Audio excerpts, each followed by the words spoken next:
आणि त्या अनुषंगाने सविस्तर जे चौकशी करण्यासाठीचा जो तक्रार अर्ज अपेक्षित आहे त्या अनुषंगाने आम्ही त्याच्यामध्ये सखोल चौकशी करण्यात येईल आणि संबंधितांवरती कारवाई करण्यात येईल अशा पद्धतीचं आश्वासन माननीय SP सरांनी दिलेलं आहे।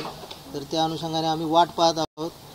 तक्रार अर्ज जसे मिळेल त्याचप्रमाणे त्याचवेळी त्याच्यावरती कारवाई होईल। क्रमांक 3 जे आहे त्याच्यामध्ये CIDकडे जरी तपास असला तरी पोलीस प्रशासन जिल्हा पोलिसांनी अटकेसाठी 4 पोलीस पथकं तयार केलेले आहेत आणि त्याबाबतचा शोध जो आहे त्याचं दिवस रात्र ते काम चालू आहे आमचं। अजूनही पथकं बाहेरच आहेत आणि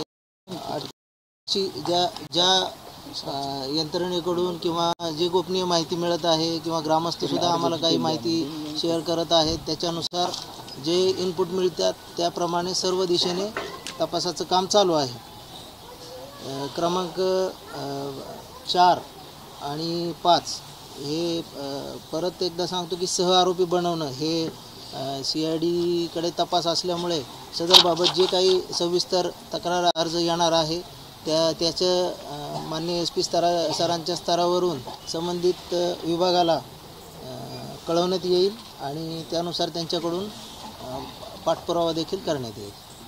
पानकर साहेब, आतापर्यंत जे आक्षेप देण्यात आले ते सगळे आक्षेप पोलिसांच्या तपासावरती आहेत। SIT तपास हा पुढे सुरू झाला, मात्र त्यापूर्वी ज्या घटना घडल्या होत्या त्या आपल्या अक्षरात येतात आणि त्यांची मागणी आहे सातत्यानं की त्या संदर्भात कारवाई। बरोबर आहे। त्यामध्ये असं झालेलं सुरुवातीला जे काही चौकशी करण्यात आलेली होती मार्फत त्यामध्ये आता जसं देशमुख कुटुंबियांचं म्हणणं आहे की स्टेटमेंटच नोंदवलेलं गेलेलं नाही आहे। तर त्या अनुषंगाने आता सखोल त्यांचं स्टेटमेंट जबाब नोंदवणं आणि त्यावरून पुढची चौकशी करणं हे अपेक्षित आहे आणि ते आम्ही करणार आहोत। आपण किती दिवसात करणार ते सांगा ना। अधिकारी देखील होते त्याच्यावर देखील कारवाई करायची देखील मागणी प्रशांत महाजन आणि राजेश बरोबर आहे। त्या मुद्द्याच्या अनुषंगाने आहे की जे आक्षेप आहेत ते डिटेलमध्ये अजून आपल्याकडे एकही प्राप्त नाही आहे। पोलीस स्टेशनने एकही ही माहिती तुम्ही विचारतात ती हा प्रश्न तुमचा नाही, हा प्रश्न कुटुंबियाचा सुरुवातीला आहे, आता तुम्हाला झाला। केस पोलीस स्टेशनने हे जे आपलं बोलतो का आपण यातलं एकही शब्दही पर्यंत पोहोचवलेला नाही आणि पानकर साहेबापर्यंत पोहोचलेला नाही। त्याच्यामुळं ती इन्व्हेस्टिगेशन जी होणार आहे ती सगळी माहिती स्वतंत्र व्हावी आपण देणार आहे 28 तारखेपर्यंत आणि मग ते पुढच्या 8 दिवसामध्ये ते आपल्याला त्याची सगळी माहिती करून काय कारवाई होणार आहे ते आपल्याला देणार आहे।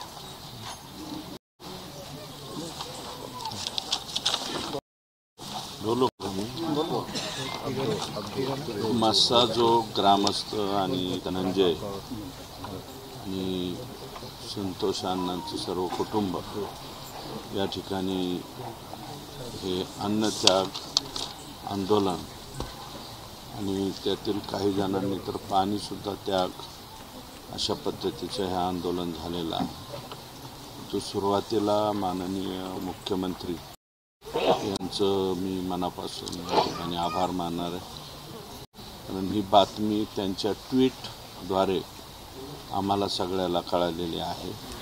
ट्विटरवरती त्यांनी ट्विट केलं आणि या संतोष अण्णांच्या खटल्यामध्ये जी बाजू मांडायची सरकारची त्याच्यासाठी सर्वोच्च जे आपल्या सर्वांचं म्हणजे धनंजयचं पण तेच मागणं होतं, कुटुंबियाचं मागणं होतं, ग्रामस्थांची आणि तमाम महाराष्ट्रातल्या ज्यांना हार्ट आहे अशा प्रत्येक माणसाची मागणी होती की याच्यामध्ये उज्ज्वल निकम साहेब यांनी आमच्या संतोष अण्णांची बाजू मांडावी, कारण ते एकदा आले तर ती एक गॅरंटी त्या ठिकाणी निर्माण होते। म्हणून त्या मुख्यमंत्र्यांचा आभार। दुसरी गोष्ट अशी आहे की हे जनरल समाजाला माहीत नसते, परंतु ज्यांना सरकारी वकील म्हणून नेमायचे त्यांची सुद्धा स्वतःची फार महत्त्वाची असते। काही डेट्स वगैरे स्वतःच्या पाहण्यामध्ये काही कालावधी उज्ज्वल निकम साहेबांनी घेतला, नंतर त्यांनी सुद्धा NOC दिली। त्याच्याबद्दल उज्ज्वल निकम यांचं सुद्धा या ठिकाणी मी आभार मानणार आहे। आता ज्या 1 ते 6 मागण्या आहेत, या 6 मागण्यापैकी एक इथे रेकॉर्डवरती नाही, पण ती मागणी मला आणि धनंजयला दोघांना माहीत आहे आणि त्या बाबतीमध्ये काय झालं हे मला आणि त्याला निश्चितपणे माहिती आहे. मीडियाच्या समोर आज ती बाब येणार नाही, आम्ही सांगणारही नाही. निश्चितपणे उद्यापर्यंत किंवा परवा सकाळपर्यंत तीसुद्धा बाब तुम्हाला या ठिकाणी कळेल. आणि ती एकदा बाब जर झाली तर ह्या ज्या मागण्या आहेत त्यातल्या बऱ्याचशा मागण्यांच्या बाबतीत म्हणजे जो केसरकर साहेबांनी सांगितलं धनंजयला की हे कोण वाय भासे, हे महाजन, त्याच्यानंतर तो राजेश पाटील, हा महाजन सगळीकडेच उपद्रव होता. महादेव मुंडेचं मर्डर झाला ना त्यावेळेस हाच महाजन तिथे होता. हाच महाजन हा जालन्याला सुद्धा एका केसमध्ये सस्पेंड झालेला आहे. म्हणजे महाजन जो आहे तो गुन्हेगारी वृत्तीचा व्यक्ती आहे. गुन्हेगारी वृत्तीच्या लोकांशी त्याची उठबस आहे. राजेश हा सुद्धा त्याच प्रकारचा पोलीस अधिकारी आहे. जर म्हणजे आमच्या संतोष अण्णांची डेड बॉडी तिकडनं दैठण्याकडून केजकडं आणायच्या ऐवजी केजकडून कळमकडं नेत असेल म्हणजे हा कोणत्या वृत्तीचा माणूस आहे. त्याच्यामुळे हे दोघंही जण, एक सस्पेंड दुसराही सस्पेंड व्हावा आणि हे टर्मिनेट व्हावेत आणि हे सहआरोपी करावेत. तर हे दोन्ही लोक सहआरोपी झाले पाहिजेत. आता इतर सर्वांनाच सहआरोपी करावं असं आमचं पण मत राहणार नाही, कारण जास्त सहआरोपी करण्यामध्ये मुख्य केस जे आहे त्या केसला कुठं धक्का लागावा असं माझं किंवा धनंजयचं किंवा कुटुंबियाचं कोणाचंही मत नाही. पण हे मात्र दोन त्याच्यामध्ये आले पाहिजेत. आणि वायभाषे डॉक्टर, त्याच्यानंतर आणखी काही महाराजा बिराजा असे काही लोकांचे जे नावं आहेत यांचे रोल काय आहे हे या बाबतीमध्ये तपासले पाहिजे. जो त्रास जे म्हणजे क्लेशकारक 2 दिवस या ठिकाणी जो करांचे आणि कुटुंबियाचे गेले त्याच्याबद्दल मी मान्य करतो. परंतु यामध्ये एक गोष्ट सर्व ग्रामस्थांना सुद्धा सांगणं अत्यंत गरजेचं. खूप बरं वाटलं की धनंजयने सुद्धा इमानदार हा शब्द त्यांच्याबद्दल वापरला आणि खरोखर संतोष अण्णाच्या बाबतीत इमानदारी राखण्याचंच काम हे राज्याच्या मुख्यमंत्र्यांनी त्या ठिकाणी ठेवलेलं आहे. म्हणून त्यांचं पुनश्च एकदा आभार मानतो. जे क्लेशकारक आंदोलन तुम्ही केलं आहे हे आंदोलन परत करण्याची वेळ तुमच्यावरती येणार नाही. आणि ह्या ज्या घटना आहेत SITच्या कडं प्रकरण जाण्याच्या पूर्वीच्या आहे आणि या पूर्वीच्यामध्ये कारण संतोष अण्णाला ज्या ठिकाणी मारायला नेलेलं आहे त्या ठिकाणी डॉक्टर वायभासे, संतोष घुले, संतोषच ना तो संतोष घुले नाही सुदर्शन घुले या आरोपी करवी स्वतःचे, तो म्हणायला डॉक्टर आहे, तो मुकादमकीचा धंदा करतो आणि त्याचे कोणाकडे बुडालेले पैसे वसूल करायला सुदर्शन घुलेसारख्या गुंड माणसाची साथ घेऊन ते ज्या ठिकाणी मारायला नेत होता त्याच ठिकाणाकडं संतोष अण्णाला सुद्धा नेलेलं आहे. म्हणून डॉक्टर वायभासे आणि हे जे फिरवण्यात आले संतोष अण्णाला याची संपूर्णपणे चौकशी झाली पाहिजे. मी स्वतः मुख्यमंत्र्यांना याचं पत्रही दिलं आहे. मला वाटतं ते मीडियाच्या पण हाती पडलं आहे सगळीकडं. मी CM साहेबांना ते पत्रही देऊन आलो आहे. त्याच्यामुळं वरणंसुद्धा आणि शुक्ला मॅडम ज्या आपल्या DJ आहे त्यांनासुद्धा हे पत्र दिलेलं आहे. ते तिकडनंसुद्धा चौकशी होणार आहे. आणि आम्ही SP साहेब नवीन आलेत, ॲडिशनल SP यांच्यावरती आमचा पूर्ण विश्वास आहे. SIT जे काम करते SITवरती सुद्धा विश्वास आहे. फक्त हे बिफोरचं जे आहे ते मात्र SP साहेब आणि ॲडिशनल SP साहेबांनी लवकरात लवकर आम्हाला तपासून द्यावा अशा प्रकारची विनंती आहे. आणि मी धनंजय व सर्व त्यांच्या मातोश्री असतील, आमच्या वहिनी असतील, मुली आणि जे काही नातेवाईक आणि बाहेरचे बी काही सारखी मंडळी आणि आमचे मनसा जोगकर यांनी जे हे आंदोलन 2 दिवस केलेलं आहे तर तुम्हाला क्लेश झालेला आहे, क्लेशकारक आहे. आंदोलन करणं एवढी सोपी गोष्ट नाही. हे बोलायला सोपं जातं, परंतु ज्या सहन करावं लागतं ते त्यालाच कळतं. हे क्लेशकारक आंदोलन तात्पुरतं स्थगित करावं अशा प्रकारची मी विनंती करतो. आणि जे जे म्हणून तुमची भावना आहे त्या प्रत्येक भावनेबरोबर मी स्वतः आहे एवढं नम्रपणे सांगतो आणि थांबतो. अण्णा, गावकऱ्यांनी खरं तर यापूर्वी जे आंदोलन केले त्यानंतरच काहीतरी घटना घडली. म्हणजे पहिल्यांदा जलसमाधी आंदोलन केलं, त्यानंतर गुन्हे दाखल झाले, रास्तारोको झाला, त्याच्यानंतर गुन्हे दाखल झाले. गावकऱ्यांचा असं समज बोलत चालू आहे की आम्ही आंदोलन केल्यानंतरच सरकारकडनं काहीतरी सोडून नाही, असं नाही आहे. सगळंच याच्यामधलं सरकारी वकिलाची नियुक्ती, त्याला काही त्या प्रक्रियेला त्याचं पत्र मला वाटतं डेट माझे तुमच्याकडे आले असेल 18 तारखेला, म्हणजे फार 18 डिसेंबरला मी पत्र दिलेलं आहे. तर त्यावेळेस आपणच मध्यम मार्ग काढला होता. आता हे सगळ्याच्या लोकांना थोडीच माहीत असतं की त्यावेळेस उज्ज्वल निकम साहेब काय म्हणले, मी काही डेट्स पाहतो आणि तोपर्यंत तारखांच्या बाबतीमध्ये PCR आणि मध्ये काम करण्यासाठी सहाय्यक वकील म्हणून ॲडव्होकेट बाळासाहेब कोले साहेबांची नियुक्ती आपण त्या दिवशी रात्री 1:30 वाजता करून घेतली. म्हणजे प्रशासन कुठे मागं पडलं आहे. रात्री 1:30 वाजता मुख्यमंत्र्यांनी त्याच्यावरती सही केलेली आणि त्याच्यानंतरही डबल मी पत्र दिलेलं आहे. परंतु काय उज्ज्वल निकम साहेबांसारखा मोठा वकील त्यांना येण्याला, डेट घेण्याला आणि सगळंच काही मीडिया पुढं सांगण्यासारखं नाही आहे. काही बाबतीमध्ये त्यांनी आम्हाला निश्चितपणे सांगितलेलं त्या गोष्टीप्रमाणे आम्ही कारवाई केलेली. तुम्ही जे मुख्यमंत्र्यांना पत्र दिलं त्याच्यानंतर मुख्यमंत्र्यांची तुमची काय चर्चा झाली का? त्यांनी काय वेगळं काय आश्वासन दिलंय कोणाला? मुख्यमंत्र्यांना तुम्ही जे पत्र दिलं त्या निवेदन मागण्यांचं, जे इथे आता 2 दिवस क्लेशकारक आंदोलन चालू आहे, या आंदोलनाच्या सुरुवात होण्याच्या अगोदर मी केला आणि ते पत्र झपझप आलेलं आहे. या सगळ्या पत्रामधली एक मागणी जी मला आणि धनंजयला माहीत आहे दोघांना, मी मीडियाच्या समोर आज सांगणार नाही, ती मी मगाच सांगितलं तुम्हाला की उद्या किंवा परवापर्यंत कळेल. ती मागणी मुख्यमंत्र्यांच्यापर्यंत मी घेऊन गेलो. मुख्यमंत्र्यांनी त्यालासुद्धा यस करून टाकलं आणि त्याचं कॅरेक्टर वगैरे चेक करण्याचं काम मला वाटतं आज चालू आहे. अण्णा, तुम्ही सातत्याने या प्रकरणात आग्रही आहात, आक्रमक आहात आणि मुख्यमंत्र्यांशी देखील तुमचा संवाद आहे, गावकऱ्यांशी देखील संवाद आहे. तरी देखील गावकऱ्यांना आंदोलनाची वेळ येते, या मागण्या आंदोलनाच्या आधी मार्ग लागत नाहीत. 1 मिनिट ऐका, काही मागण्या ऑलरेडी लागलेल्या आहेत. या ज्या मागण्या आता केलेल्या आहेत याला 2 बाजू आहेत. कायदेशीर काही बाबीमध्ये सल्लासुद्धा घ्यावा लागतोय. जरी आंदोलन इथं केलं तरीही सरसकट सर्वांनाच आरोपी करा म्हणणं, याच्या बाबतीमध्ये आपली कुठे चूक होऊ नये हे सुद्धा आम्ही तपासून पाहतो.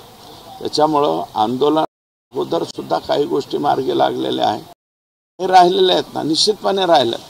ह्याला गडबड, कारण SIT स्थापन झाली ती सगळी CIDची आहे आणि आत्ताचे जे डिमांड आपण करतोय ते SIT स्थापन होण्याच्या पूर्वी या लोकांच्या ज्या हालचाली झालेल्या आहेत, या हालचाली आणि यांच्या सर्वांचे CDR चेक करावे, हे इथले बी चेक करावे आणि वाशीचे सुद्धा चेक करावे. वाशीच्या सुद्धा लोकांनी काय सांगितलं, जंगलातून पळून गेले. जंगल कुठे आहे वाशीला? जंगलच नाही. मग ज्यांनी कोणी मदत केली असतील ते CDR मध्ये. आणि यांच्या बाबतीमध्ये माझं मत आहे की यांना सहआरोपी करण्याच्या ऐवजी, कारण यांना सहआरोपी करण्यामध्ये मेन आरोपींना त्याचा लाभ होऊ नये हे सुद्धा काळजी आपण घेतली पाहिजे. यांच्यावरती स्वतंत्र मोका लागावा आणि भविष्यामध्ये दुसरा संतोष अण्णाला, जे संतोष अण्णाला या लोकांनी उद्योग केला आहे असा दुसऱ्याच्या बाबतीत करायला सुद्धा कोणी धाजावू नये, म्हणून हे जे लोक आहेत यांच्यावरती स्वतंत्र मोका लागावा अशी मी स्वतःच मागणी करतो.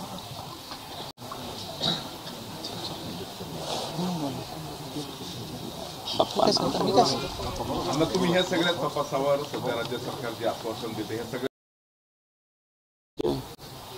समाधानी आहोत आम्ही. आणि जे आश्वासन ही मागणी आम्ही स्वतंत्र का करत आहोत? मीडियाच्या समोर सगळं सांगणं उचित नाही असं माझं मत आहे. तुम्हाला 2 दिवसांनी 3 दिवसांनी याचे खुलासे होत राहतील. आम्ही बाकीच्या बाबतीमध्ये, कारण जी SIT झाली तर समाधानी आहोत. SIT वाल्यांनी सुरुवातीला खेंडकर पाहुणे जे आहे त्यांनी आणि धनंजयने मला वाटतं सुरुवातीला ऑब्जेक्शन घेतलं होतं.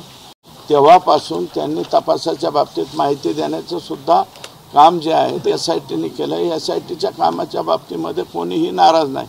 हा जो प्रकार आहे, हे जे आंदोलन आहे, हे SIT स्थापन होण्यापूर्वी ज्या मुवमेंट आणि जे लोक झालेले आहेत त्याच्या संदर्भामधलं हे मेजर आंदोलन आहे. वाल्मिक करारावर वेगवेगळ्या त्याला VIP ट्रीटमेंट दिले गेले असं तुम्हीच आरोप केलेले आहेत. हे त्याच्यावर पहा, काही आलेलं नाही. आणखी ही पोलिसांचं काही माहिती मला ही धनंजयनीच दिलेली आहे आणि ती जशीच्या तशी 13 पॉईंट्स आम्ही ते माननीय मुख्यमंत्री, जेल व्यवस्थापक आणि इतर सर्व ठिकाणी जिथं पाठवायचे तिथं ऑलरेडी लेखी पत्रामध्ये पाठवले. ज्यांनी कोणी VIP ट्रीटमेंट दिली असतील त्यांच्यावरती कारवाई होती. तीच मागणी आम्ही केलेली आहे. त्याच्याच म्हणतो आम्ही की तुम्ही आत्ताच आम्हाला आज क्वेश्चन विचारू नका, उद्या किंवा परवापर्यंत कळेल तुम्हाला. कारण ते कशासाठी पाहिजे ते याच्यासाठी पाहिजे. आज मसाजोग गावकऱ्यांनी जे कालपासून उपोषण चालू केलं याला भेट द्यायला सकाळी सर्वांना विनंती केली. SP साहेबांना पण बोललो. ज्या मागण्या आहेत त्या वारंवार वाटते, पण आमच्याकडे काही नवीन ॲडिशनल मागण्या होत नाहीत. याच मागण्या पहिल्या दिवसापासून देशमुख कुटुंब करते, गाव करते, आम्ही सर्व करतो. तरी पण या मागणीला काही विलंब होतो. त्याच्याशी मी आपल्याशी मगाशी पण बोललो. आज सर्वांची एक SP साहेबांना बोलल्यानंतर SP साहेब म्हणले की एक डिटेल मला तक्रार द्या. तक्रार माझ्याकडे आल्याच्यानंतर मी त्याच्यात माझ्या अखत्यारीत जे गोष्टी येतात ते मी चौकशी करेन. CIDकडे आहे त्यांनी CIDना कळवेल, जी शासनाला आहे ती शासनाला कळवेल. आणि ती तक्रार आज मला वाटतं 28ला द्यायचं ठरलं, म्हणजे उद्या परवा दिवशी त्या तयार करून द्यायचा ठरला आहे. आणि त्याच्यानंतर 8 दिवस द्या म्हणले मला. 8 ते 10 दिवस समजा. आज 10 तारखेपर्यंत साधारणतः आपण समजू. त्यांनी 8 दिवस म्हणले तर आपण 2 दिवस आगाव दिले, पण 10 तारखेपर्यंत त्यांनी ह्या सगळ्या प्रकरणाचा छडा लावला पाहिजे. अशा 6 मागण्या आहेत. आणि या प्रत्येक मागण्यावर प्रत्येक वेळेस वेगळे वेगळे विषय आहेत. मी मगाशी पण बोलताना सांगितलं की ही जी घटना घडली ह्याचा मूळ कुठं आहे ते 28 मे मुळे याचा. तर 28 मेला ज्या रमेश गुलेवर 30 तारखेला गुन्हा झाला खंडणीचा आणि त्याचा सहआरोपी तो एक आरोपी कोण आहे आणखी पोलिसांनी तपासलाच नाही. विषय कुणाकडे येणार आहे? आज मीडियाच्या माध्यमातून एक खासदार या नात्याने मी ॲडिशनल साहेबांना सांगतो की तो तक्रार त्याची उद्या की नाही उद्या, तर सेकंड आरोपी कोण आहे तपासा ना. पण आम्ही सांगतो याला काहीतरी तुम्ही बोलतो तर हा पॉईंट टू पॉईंट एक विषय झाला पाहिजे की ठीक आहे आता अण्णा आभार मानतात हा त्यांचा विषय आहे किंवा माझा जो विषय ते मला वाटते ते मी बोलतोय. कारण हा जो 29 मेला जी तक्रार झाली त्याच्यातला दुसरा आरोपी कोण आहे आणि ते तपासलाच नाही. जर ते ज्या त्यावेळेस संपला असता तर हे पुढे घडलं नसतं. ठीक आहे, हा विषय एक तपासला पाहिजे. त्याच्यानंतर ही घटना जी घडली ती परत म्हणा 6 तारखेला घडली, पण 6 तारखेच्या अगोदर 29 नोव्हेंबरलाच घटना घडली, खंडणी मागितली. पण त्या खंडणीचा गुन्हा त्या दिवशी नोंद करून घेतला नाही पोलिसने. मग हा पोलिसने का करून घेतला नाही हा सुद्धा SP कडेच विषय येतो. म्हणजे हा SID किंवा CID कडे नाही विषय. ते जर 29 नोव्हेंबरला गुन्हा दाखल करून घेतला असता तर पुन्हा 6 डिसेंबरला पुन्हा गेले. मग 6 डिसेंबरची घटना घडली, 6 डिसेंबरला अट्रॅसिटीचा गुन्हा घेतला असता त्याच दिवशी तर 9 डिसेंबरचा घडला नसता. मग हा 6 डिसेंबरचा कुणी घेतला नाही. आणि ह्यांना कुणाचा फोन आला? 29 डिसेंबरचा फोन आला. 29 मेला दुसरा आरोपी पकडू नका किंवा दुसरा कोणही 19 मेला 29 नाही त्या दिवशी नाही 29 मेला पण जो झाला त्याच्यातला एक जो आरोपी होता तो आणखी अटकच नाही, कोणही तेच माहीत नाही, त्याच्यावर कारवाई नाही. आणि त्याच्यानंतर 29 नोव्हेंबरला जी घटना घडली 29 नोव्हेंबरला ह्या वाल्मिक कराड बरोबर जेवढे फोटो दिसतात तेवढ्याना तरी तुम्ही 6 आरोपी करा ना. कुणाचं ABCD सगळ्याची नावं घ्यायची गरजच काय की ते फोटो दिसतात डायरेक्ट. त्या दिवशीच अकला हा 29 ह्यालाच नोव्हेंबरलाच ते खंडणी मागण्यासाठी आले आणि त्या दिवशी खंडणी मागितली. म्हणून त्याची फिर्याद कधी घेतली तर जी 9 अण्णाचा मर्डर झाला आणि 11 डिसेंबरला मी ज्यावेळेस अमित भाई शाह यांना भेटलो त्याच्यानंतर जी सूत्र आलेले त्याच्यानंतर तो खंडणीचा गुन्हा दाखल झाला. त्या दिवशी माझ्या भेट झाली सकाळी 10:30ला शुक्ला मॅडमला फोन, तर ती बाकीचे विषय चालू पण त्या दिवशी झाला 11 तारखेला. मग 11 तारखेपर्यंत हा 29 तारखेचा गुन्हा जर त्या दिवशी झाला असता तर आमचा संतोषचा खूनच झाला. मग ह्याचा तपास म्हणजे पोलीस यंत्रणेला माझी विनंती आहे की हा तपास SP ने केला पाहिजे की हा का गुन्हा नोंद केला नाही आणि ह्याच्यावर जाणार नाही हीच मागणी डबल रितसर मी गावकऱ्यांची तर मागणी आहे त्यांचा अर्ज मी एक लोकप्रतिनिधी म्हणून मी सुद्धा ह्या पॉईंट वाईज एक पत्र SP साहेबांना देणार आहे आणि मी म्हणतो की हीच तुम्ही माझी मागणी समजा आणि आज तुम्ही पण आहात तर तुम्ही मला वाटतं की तुम्ही सुद्धा ही SP साहेबांना बोला आणि त्याच्यावरही करा जर हे झालं तर पुढं काय होणार नाही याच्यानंतरच्या ह्या जी मागण्या आहेत आजच्या 6 तर ह्या 6 मागण्यावर वारंवार ह्याच मागण्या मागतात असं नाही की एखादं आंदोलन आज झालंय म्हणून दुसरी मागणी ॲड केली अशी नाही आहे ह्यांचं म्हणणं जे गावकऱ्यांचं कुटुंबाचं किंवा आमचं जे म्हणणं आहे ह्याच मागण्या आहेत आता याच्यावर बऱ्याच वेळेस जसं म्हणलं तसं ठीक आहे घटना घडतात पण ह्याच्यावर आता आज उज्ज्वल निकुंज साहेबांची नेमणूक केली समजा ज्या मागण्या होत्या त्याच्यातला एक मुद्दा मान्य झालाय पोलीस महाजन आणि पाटील ह्या पाटलाला फक्त सस्पेंड केले मग त्याला 6 रुपये त्याच दिवशी करा म्हणते ना गाव मग आतापर्यंत अन्न होत नाही तुम्ही पण शासनामध्ये आहेत मला तुमच्या म्हणजे ह्याच्यावर राजकारण नाही आणायचं पण माझी विनंती आहे तुम्हाला की तुम्ही बोला ना तुम्ही तुमच्या मुख्यमंत्र्यांचे तुम्ही आभार नाही मानणार आज कारण त्यांनी वेळेत केलंच पाहिजे कारण आता काय होतं 3 महिने झाले ना किती दिवस संयम तुटत चाललाय आणि गावाला आता गावाने काय सांगितलं तुम्ही कुणीच येऊ नका म्हणजे आता मी त्या घरात असताना सुद्धा मला येऊ नका आता लोकप्रतिनिधी मी मला येऊ नका म्हणजे मला पण बंद करावं लागेल गावाला यायचं म्हणजे गावाची भावना सुद्धा एवढी तीव्र होत चालली कुटुंबाची व्हायला लागली शांत बघा आपल्याला करायचं तर आहे आपण एवढे तुम्ही सगळेच जण ह्याच्यात ऍक्टिव्ह आहात सर्व पक्षीय लोक आपण ह्याच्यात झटतोय तुम्ही आणि सर्वांची भावना तुमच्यावरच आहे मी खासदार जरी असलो तर तुमच्याकडून अपेक्षा आहे तुम्ही सरकारमध्ये आहात परत मी एका प्रोग्राममध्ये सांगितलं साहेब मी मुख्यमंत्र्याचा लाडका आहे मग मुख्यमंत्र्याच्या लाडक्या आमदारांनी माझी विनंती ही वेळेतच करा आता पुढच्या वेळेस 10 तारखेच्या आंदोलन नको म्हणजे माझी पर्सनली विनंती तुम्ही तर तिथं ऍक्टिव्ह आहात पण खासदार म्हणून असलं तुम्हाला तरी मी तुमच्या सोबत येईल पण हा विषय असा आहे की ह्या लढ्यामध्ये कुठला पक्ष नाही राजकारण नाही काय नाही हा लढा आपला घरचा आहे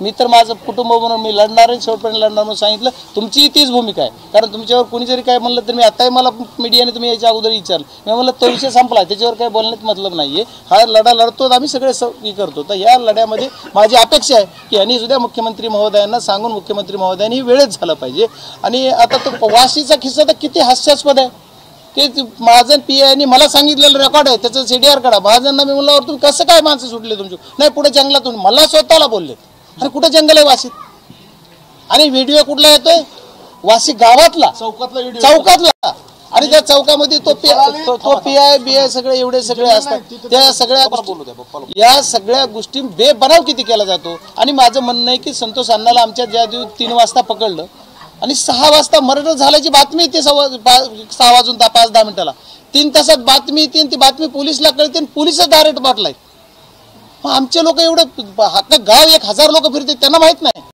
मला पोलिसलाच कसं माहित झालं तिथं बॉडी मग हा पण संशयास्पद नाही उपक्रम ते पाटलालाच माहित आहे मग त्याला इथून टाकळीला नेलं टाकळीच्या शिवारात मारलं तिथून कुठं दैट न्यायला नेऊन टाकलं हे सगळा प्रकार सुद्धा पाटील संशय मग या पाटलाचे CDR काढले पाहिजेत आणि महाजनना सुद्धा माहित होतं आणि धनंजयनी सुद्धा तो एक आरोपी जो होता त्याला सुद्धा 36 फोन केलेत आणि ते काय तो नाही आत्ता अण्णा 10 मिनिटात यायला 5 मिनिटात यायला आई फोन करतायत म्हणजे एवढं किती वाईट आहे 5 मिनिटात यायला ना आम्हाला डायरेक्ट बॉडीच झाली म्हणून कळतंय आमचं शरीर राहिलं नाही आता बॉडी झाली असं कळतंय आणि ते 6:15 आणि असं एवढं वाईट कृत्य करून मारलंय आणि याच्यामध्ये याची फक्त एकच मागणी आहे गावकऱ्याची त्या मागणीबरोबर आम्ही सोबतच आहोत गावकऱ्यांनी किती जरी काही म्हणले तर मी शेवटच्या टोकापर्यंत शेवटच्या क्षणापर्यंत मी गावासोबत राहणार आहे तुम्ही मना करा काय या म्हणा नाही या म्हणा तरी मी येणार आहे मी तुमच्या सोबतच राहणार आहे तुम्ही मला हाकलून लावलं तरी राहणार आहे कारण हा माझा अधिकार आहे माझा कुटुंब आहे मी याच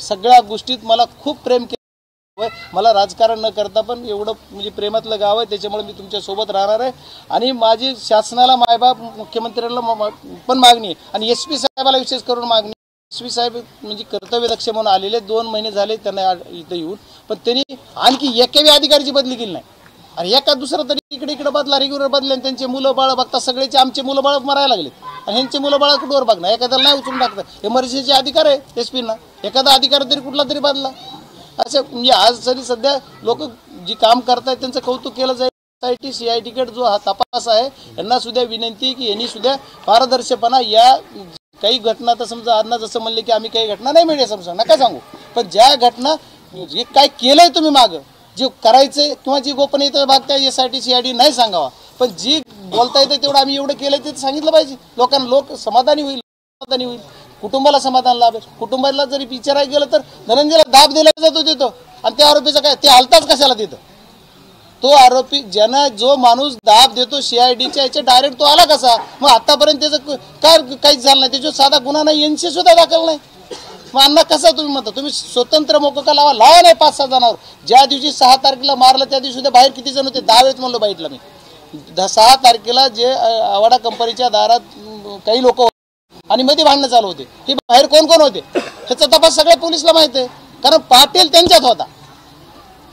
मग एवढं सगळं असताना पाटलाला सगळं माहिती आहे. त्याच्यातले 2-4 अधिकारी बीड जिल्ह्यात असे आहेत की ह्या सगळ्यांना सगळं माहिती आहे, सगळ्याची CDR काढली कळते. कारण आता वाल्मिकी पळून गेले सरेंडर होण्यासाठी, त्या दिवशी जी गाडी वापरली ती गाडीचा मालक म्हणतो काहीतरी बनावटी. पिक्चरला जी स्टोरी दिली जाते ती तरी सुद्धा लाज येणारी असेल किंवा एखादी वाटत नाही ही तरी जरा वेगळी, अशा पद्धतीची स्टोरी बनवून सांगितली जाते. आणि तो माणूस आमच्याकडं कुणी आला माणूस आता सुद्धा एका दिवस असेल काय चाललंय बघायला माहीत नाही. कारण आम्ही आलो, पवारसाहेब मी त्यावेळेस होताच, अजितदादा आले त्यावेळेस होताच, परत आणखी जेवढे माणसं आले त्यावेळेस इथं होताच, भीतीच होता. आणि ते म्हणते माझ्या गाडीत आलीच नाही. म्हणजे अशा पद्धतीचं तर ह्याच्यावर सुद्धा पोलिसनी त्या लक्ष घातलं पाहिजे. पोलिसनी सुद्धा ह्या आदल्या दिवशी सरेंडर व्हायच्या अगोदर ही यंत्रणा कोण कोण कामात होती तेवढे बघा ना तुम्ही. CIDकडे तपास जायच्या अगोदर जेवढ्या ॲक्टिव्हिटीज झाल्यात, मग तुम्ही काय मोबाईलचे सगळे लोकेशन्स, मोबाईलचे सगळे जेवढे पुरावे तेवढे नष्ट करूनच आरोपी अटक करायला सांगितलं का सेटलमेंट केली? आरोपीबरोबर सेटलमेंट करून सरेंडर झाला, पण त्याच्या मंत्रीबरोबर केली असेल, कुणाबरोबर केली असेल, आता मी कशाला कुणाचं नाव घेऊ, कुणाबरोबर झाली कुठं झाली त्याच्यामुळे नंतर आरोप झाला. ह्या सुद्धा गोष्टी पोलिसनी आश्वासन आज दिलंय. म्हणून मी गावकऱ्यांना विनंती केली की आज तुम्ही आपल्याला एकदा आपण यांना चान्स देऊयात. आणि त्याच्यानंतर गावकरी म्हणले ठीक आहे, तुम्ही म्हणतात आपण आंदोलन मागे घ्या तयार आहे, तुम्ही तसं लेखी द्या त्यांना, ते पण लेखी द्या. त्याच्याप्रमाणे ते लेखी पण देत आहेत. आता त्यांनी लेखी पण दिले आपल्याला. त्याच्या अनुषंगाने फक्त डिटेल आपण निवेदन दाखल करू आणि परत अण्णा असतील आपण असतील सगळेजण हा लढा लढू. पण गाववाल्यांसुद्धा माझी विनंती की आंदोलन कुठलं करताना ठीक आहे गावाचा जरी निर्णय असला तरी एक मी तुमच्यातला म्हणून कमीत कमी थोडं चर्चा करा, नाही तर लगेच डिक्लेअर करू नका. हात जोडून विनंती, खूप त्रास होतं. एवढं तुम्ही त्रासात आहात 3 महिने आम्ही काय ना, आम्ही जर इकडे दिल्लीला गेलो, मुंबईला गेलो, आज इकडे गेलो, तिथं आमचा टाईम जातो. पण ते आईचा टाईम कसा जायचा, ह्यांचा टाईम कसा, खूप मोठं सहन करणं एवढं शक्य नाही आहे. त्याच्यासाठी थोडा एखादा निर्णय घेताना थोडा म्हणजे आपण काळजीपूर्वक घ्यावा अशी माझी सर्व गावकऱ्यांना विनंती आहे. आणि तुम्ही आज हे आमच्या सर्वांच्या विनंतीचा मान देऊन उपोषण मागे घेतात त्याबद्दल तुमचे सर्वांचे आभार मानणार आहे. आणि अण्णा तुम्हाला सुद्धा मानणारे आज उज्ज्वल निकम साहेबांची जी मागणी कुटुंबाची होती ती मान्य करण्यासाठी प्रयत्न केले. पण याच्या पुढच्या काळात बी ह्या आज मी दिलेल्या सुद्धा आणि कुटुंबाने दिलेल्या ह्या 8 दिवसातच करा. आपण इथं सांगताना 10 तारीख म्हणतोय तुम्हाला, पण मला वाटतं 5 तारखेपर्यंत करा ना. किती वेळ लागतोय करायचं म्हणल्यावर? तुम्ही SP-ना बोला, मी इथं बोलतोय. आणि आता पोलीस यंत्रणेवर आज काही बोलणार नाही, नंतर बोलेल मी, कारण बोलायचंच आहे मला. आजचा विषय खूप वेगळा आहे, पण ठीक आहे. बाप्पा, थोड्या वेळापूर्वी तुम्ही माध्यमाशी संवाद साधताना सांगितलं की तुम्हाला एक फोन कॉल आला आणि त्या फोन कॉलमधून कृष्णा आंधळे जो फरार आहे तो संभाजीनगरमध्ये असल्याचं सांगण्यात आलं आणि त्याची माहिती तुम्ही पोलीस अधिकारी त्यावर नाही त्याच्यावर नाही मला पोलीस त्याच्यावर आतापर्यंत अद्याप तरी मला आणखी रिप्लाय दिला नाही. माझ्याकडे जो यांच्याकडे बापूराव काय नाव आहे त्याचं, बारगजे, त्याचा मला बी फोन आलता. तेव्हा मला म्हणला कृष्णा आंधळे इथे, मला कॅबमध्ये बसवायचे, पैसे टाका. मी त्याला 5 रुपये टाकले बी. मला त्यांनी 4.5 तास नगरला उभा केला बारगजेनी. मी तिथं उभा राहिलो. असे काही लोक आहेत. नंतर SP-ला मी फोन केला तेव्हा म्हणलं येतो मेरावर तुम्हाला CMच आ रहा. SP म्हणतो. तर जाऊ दे आता काय या विषयाला मी जी बोललो, अशा काही याच्यातून बी स्वतःला 2-5 रुपये कमावणारे अवलादे असू शकतात, सोडून द्यायचं. SP-नी कारवाई SP-नी त्याच्या पाठीमागे ससेमिरा लावला असं मला कळालंय. SP म्हणले तुम्ही काय आता त्याला बोलू नका. मी बोलायचं बंद केलं. मी त्याच खासदारांना बहुतेक त्यांनीच फोन केला. मला त्यांनीच फोन केला. आणखी एक आमच्या कार्यकर्ते माझ्या मुलाला फोन केले तिने, मला निघायचं टाकला मुली लेकराला केला फोन. उचलत नाही का काय, तर माझ्या मुलाला केला. मुलाला करून पण मला सांगितलं मग मी जर एवढं जर मला कळतं की आपला ज्याच्यासाठी आपण लढा लढतोय तो माणूस, तर मग आपण काय काम केलं पाहिजे, SP-ला सांगितलं पाहिजे. नाही मला माहिती दिली नाही, पण त्यांनी सांगितलं की फ्रॉड आहे. म्हणजे रेकॉर्डवर नाही पण ठीक आहे ना, आता हे म्हणतात आपण भरोसा ठेवला पाहिजे ना, नाही फ्रॉड आहे. 4.5 तास मी त्याची वाट पाहत कारण ते बसलो. पैसे हॉटेल- मागत होता. अहो हॉटेल यश पॅलेसला येतो मला काय मी नाही, त्याला ते घेऊन खोटंच कृष्ण होतं, आंधळ्याला. बोललेतच ही नव्हतं. मी मग पोलिस नेले आष्टीचे, घ्या म्हणलं हे पकडा पोलिस. हे फक्त आम्हाला येडे खासदारला ना आमदारला येडेत काढायचं. तुम्ही लय झटतात का आमच्या विरोधात, आम्ही तुमची कशी वाट लावतो, असा प्रकार आहे. ते त्याच्यातलेच एक आहे, तो पण एक आरोपीतलाच आहे. याच्यात जर ह्यानं आम्हाला असं केलं तर ती सुटणार नाही. पण तो विषय आम्हाला एक फोकस आहे आमचा, संतोष अण्णा देशमुख. त्याच्यामुळे त्याच्याकडे काय ही चिल्लर विषय आहे. त्याने काय फसवायचं आम्हाला फसू देत. आता कसं आहे, दुःखाची काय म्हणतात तसं आम्ही मायेनं केलं, ती ठीक आहे. ओके, धन्यवाद. अगोदर पत्र SP साहेबांच्या हस्ते तेवढं पत्र घ्या अगोदर. एक मिनिट. पत्र तुम्ही घ्या ना कोणी बी. तुम्ही कोणीतरी दादा तुम्ही उठा ना. दादा घ्या हो. दादाला आपण दोघं काय करायचं असंच तुम्ही वा. चला ती देऊ ती तुम्ही पत्र घ्या, ती लिखी दिलेलं पत्र घ्या. घ्या दिसतो तुम्ही असं थोडं माझा अन्नाला दिसतो, डोकं दिसतील असं. घ्या तुम्ही हात लावा पुढे, आम्ही दिसतोच सर, काय अडचण.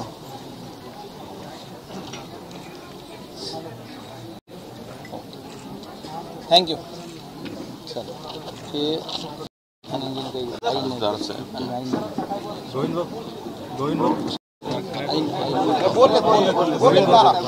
हे झाल्यावर आहे ना त्याला गेले का धनंजय देशमुख लगेचच केसी करून नाही घ्या घ्या घ्या